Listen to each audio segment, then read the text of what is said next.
अस्सलामुअलैकुम व्यूवर्स, कैसे हैं आप सब। सुबह के 11:30 बज रहे हैं और आज है संडे। मेरा नाम है सबा और मैं ख़ुद को सबा दी ग्रेट कहती हूँ। कहने को तो नवंबर आ गया है और नवंबर आधा तकरीबन गुजर चुका है, लेकिन धूप और गर्मी देख के ये लग नहीं रहा कि नवंबर है। ऐसा लग रहा है कोई मई जून जुलाई चल रहा हो। खैर, आज संडे था और हम हाफिज़ नहीं जा सके, तो हमने आज हाफिज़ जी को घर ही बुला लिया।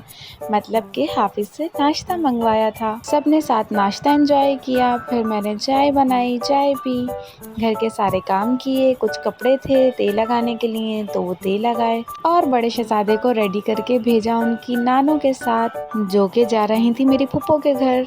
और यहाँ मैं तैयार होके जा रही थी अपने ससुराल, मतलब कि मेरे हस्बैंड के मामू के घर। तो जल्दी जल्दी मैं खुद रेडी हुई, छोटे शहजादे को रेडी किया और अपने पोर्शन में मैंने लॉक लगाया और फिर हम चल दिए नीचे। आज नीचे भी कोई नहीं था, तो इसीलिए ग्रिल को भी लॉक करना ज़रूरी था। तो फिर मैंने ग्रिल लॉक करी, उसके बाद मेन गेट लॉक किया और फिर सारे ताले प्रॉपर लगाने के बाद तसल्ली कर ली कि घर अच्छी तरह लॉक कर दिया है। और फिर हम अपनी सफ़र की तरफ रवां दवां हो गए।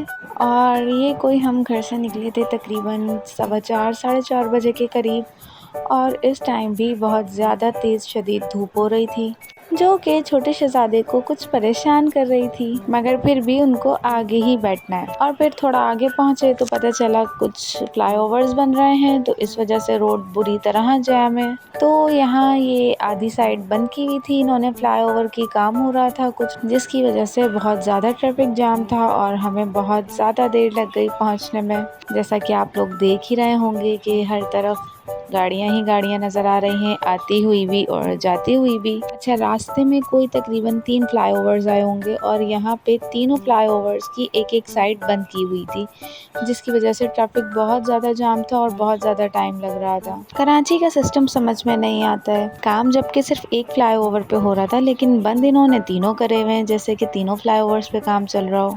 तो इसी वजह से जो रास्ता हमारे लिए 20 मिनट का था, उसे तकरीबन कोई 1.5 घंटा लगा। वहाँ से वापस आने के बाद मेरे हस्बैंड जी ने ऑर्डर की थी एक सिम, जो कि अभी नई कंपनी लॉन्च हुई है ऑनेट। तो घर आकर वो उसी की अनबॉक्सिंग कर रहे थे, जो कि बड़ी प्यारी पैकेजिंग में आई थी। जोंग के नेटवर्क तो आजकल बहुत ज़्यादा प्रॉब्लम कर रहे हैं और डेटा भी बहुत ज़्यादा प्रॉब्लम कर रहा है, तो बस इसी वजह से ये सिम ऑर्डर की थी। अब ये यूज़ करेंगे तो फिर देखते हैं यूज़ करके कि कैसा है इसका रिज़ल्ट, इसके नेटवर्क कैसे हैं, इनकी सर्विसेज कैसी हैं। और ये हमें घर पे डिलीवर हुई थी। और इसी के साथ हमारा व्लॉग आज का एंड हुआ जाता है। आपसे मिलेंगे फिर किसी व्लॉग में। अपना बहुत सारा ख्याल रखिएगा। Do subscribe, like, share and follow.